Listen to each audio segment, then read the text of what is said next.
guys, what's up gang? Welcome back to Love Me Han channel. So, kita dalam segmen kalau berani dengar, kalau takut jangan.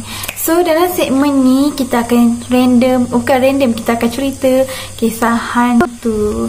So, kita sebelum apa-apa tu lah, sebelum Han cerita dekat korang, Han harap korang bolehlah support video Han, support channel Han.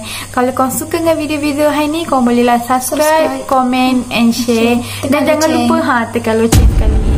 So kita malas nak melengah-lengahkan waktu lagi. So mari kita ke tajuk utama. So tajuk kita hari ni, kita akan cerita tentang seorang perempuan yang mengandung, yang berbanding dua, yang mengandung kena ganggu.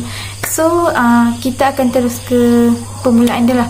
Okay, cerita dia mula-mula macam ni. So yang ni cerita ni yang aku pernah dengar lah. Okay, aku akan cerita balik cerita yang aku pernah dengar. So cerita ni semoga korang boleh dapat ambil pengajaran. So saja je nak lambaikan korang. Okay, cerita ni bermula macam ni. Okey lah, nama perempuan tu kita bagi nama dia Siti, bukan nama sebenar. So Siti ni dia berbadan dua lah, dia berbadan dua.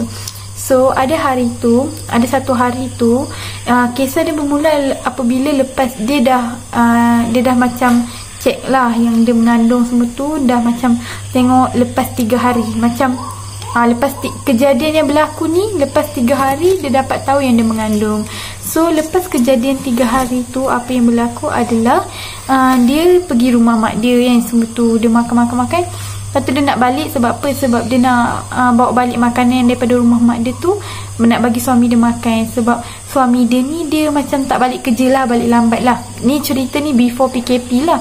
So cerita ni dia macam cerita ni pula. So Siti ni dia macam nak balik lah. Lepas tu mak dia halang. Sebab apa? Sebab mak dia kata sini tak elok lah balik pukul 11 malam lebih. Lepas tu Siti kata, alah orang okey je lah mak. Sebab apa? Sebab dulu sebelum ni boleh je balik pukul 2-3 pagi. Lepas tu mak dia kata macam ni itu dulu sebelum kau berbadan dua, sekarang ni kau dah berbadan dua. Lepas tu Siti ni macam, alah okey je lah mak, kesian lah kat suami yang tunggu semua tu kan. So Siti pun balik. Dan Siti balik tu, dia pun jalan kaki semua tu. Dan dalam perjalanan ke rumah dia tu, tiba-tiba dah sampai ke rumah dia tu kan. Bukan sampai ke rumah, sampai ke bangunan rumah dia. Belum sampai rumah lagi tau. So dah sampai ke rumah dia tu kan, tiba-tiba dia kata tiba-tiba dia nampak seorang makcik tua ni dekat kolom blok. Dia nampak lah seorang makcik tua ni dekat kolom blok. So bila dia nampak seorang makcik ni dekat kolom blok, dia macam makcik tu duduk seorang macam pukul 11 lebih, tapi dia buat dek je lah kan. Tiba-tiba dia dah naik dia nak naik lift tu kan. Dia nak naik lift tu, dia dah duduk, dia dah macam nak tekan lah nombor lift tu.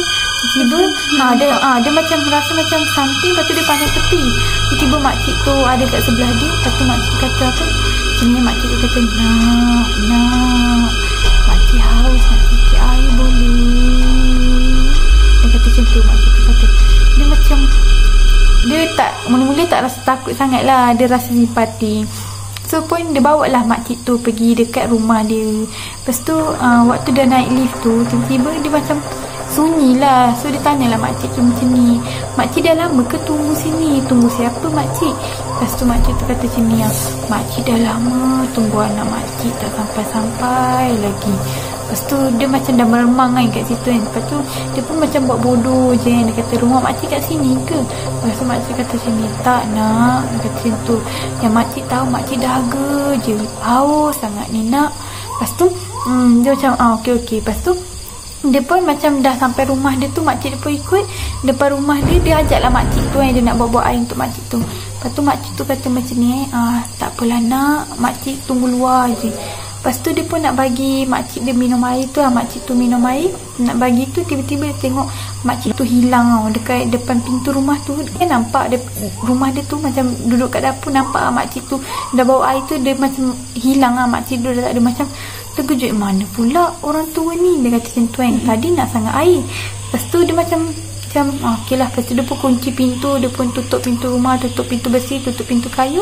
Lepas tu dia letaklah cawan tu dekat atas meja lah, kat atas meja. Tiba-tiba tu dia dah pergi dapur, dia dah nak simpan lah makanan untuk suami dia. Nak simpan pula, dia nak buka makanan untuk suami dia, nak panaskan semua tu. Dia tengok air tu balik, tiba-tiba air tu tinggal separuh je. Lepas tu dia macam air tinggal separuh, bukan ke tadi penuh? Dia macam memang terkejut. Kalau aku memang beremang gila Sumpah cakap memang beremang gila. So macam wow, macam aku macam ya, kita tak expect kan. Tapi dia Siti tu pun nak bersangka baik lah. Dia nak bersangka baik. Dia kata macam, oh tak apalah, mungkin aku yang salah kot, memang aku letak separuh. Lepas tu dia pun macam okey lah. Lepas tu dia tengah baring-baring tu kan, dah panas-panas, dah simpan, dah letak makanan yang suami dia bawa turun saja semua tu. Dia dah baring tu, sambil dia terfikir, aku letak satu ke, aku letak separuh ke, penuh aku letak. Tengah-tengah dia fikir, tengah-tengah dia baring tu, tiba-tiba dia dengar suara, terima kasih nak. Dia dengar, dia terus bangun, dia memang takut gila Lepas tu dia ingat gangguan tu berakhir sampai situ je. Tapi sebenarnya tak, gangguan tu terus lagi. Bila keesokan harinya, tiba-tiba suami dia macam cakap macam ni, tadi ada barang dekat depan rumah kan, depan rumah ada orang hantar. Lepas tu kain putih, barang tu kena ikat dengan kain putih kan. Lepas tu dia macam terkejut lah kan. Siapa yang isteri dia kan, siapa yang nak bagi ni bang? Siti ni katalah. Lepas tu kata entahlah, tapi abang dah buang dah. Sebab apa? Sebab dah balut dengan kain putih. Dia kata macam tu kan. Lepas tu yelah, balut dengan yelah, siapa je nak bagi hadiah balut dengan kain putih? Sebab sekarang ni kan guna kotak semua tu kan. Tapi masalahnya tu sampai diorang dalam rumah. Lepas tu tengah-tengah diorang nak tidur tu, tiba-tiba diorang dengar bunyi dia dengar macam tu kan, daripada tu sampah tu kan. Dia macam takut gila kan, macam suami dan isteri dia takut gila. Lepas tu suami dia kata macam ni, macam suami dia macam, apa tu kan bang kan, dia kata macam tu kan. Lepas tu suami dia pula, isteri dia kata apa tu bang kan. Lepas tu suami dia pun pergi dapur. Lepas tu suami dia ketuk balik tu sampah tu kan. Dia ingatkan haiwan dalam tu. Sampai bila tu sampah tu dia macam mana nak cakap, mengerang kan, ada bunyi mengerang kan. Macam tu memang seram gila lah. Okay, sekejap. Bunyi dia macam ni.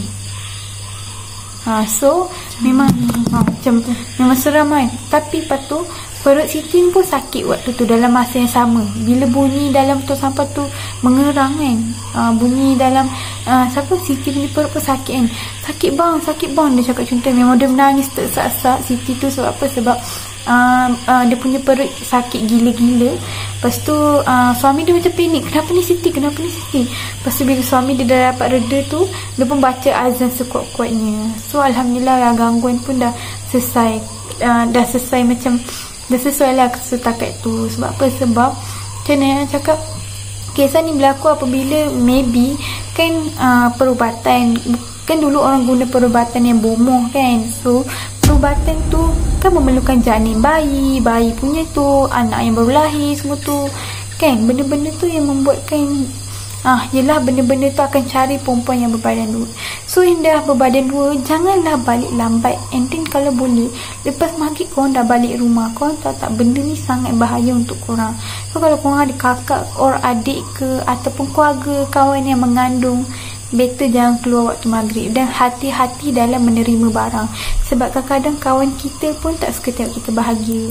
Sebab ada kisah yang kawan dia hantar benda dekat dia tau.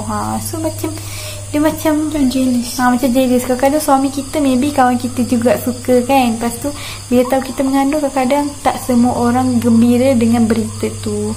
So berhati-hatilah dalam memilih seorang kawan. Dan berhati-hatilah dalam menerima barang. Korang tak terima barang pun, benda even kecil sekalipun, korang berhati-hati. So aku ada kisah. Okay, kisah ni aku pun dengar juga. So kisah ni, yang ni aku dengar dekat IG, dekat TikTok tak salah aku. Perempuan ni dia ada kawan, kawan kerja lah kan, kawan kerja. And then kawan kerja dia tu, aku tak ingat macam mana dia mula, tapi dia terus cerita macam mana dia dapat barang tu daripada kawan tu. Korang tahu tak lip tint kan, lip tint yang kita letak kat bibir tu kan. Tapi lip tint tu jenis yang buka. Tarik tu lip tint tu, sebenarnya dalam tu ada rambut. Misalnya owner, orang yang cerita ni, dia dah kena ganggu dulu baru dia perasan benda tu. So berhati-hatilah dalam memilih kawan, sebab sebenarnya dah 10 kawan hanya seorang je yang baik dan 9 lagi toksik. Betul, makin lama makin besar, hati pun dengki semua tu kan. Mintalah Allah lindungi korang kat mana pun korang berada. So cerita sini habis. So ada masa lagi kita jumpa lagi, dan ada masa lagi kita dapat bercerita lagi, insya-Allah. Semoga korang dan kita semualah akan dilindungi oleh Allah SWT daripada gangguan-gangguan benda tu. Okay, bye. Assalamualaikum. Thank you for watching my video. Okay, jangan lupa subscribe kalau nak tengok lagi dan nak tahu lagi video-video yang akan datang. Bye. Thank you so much for watching.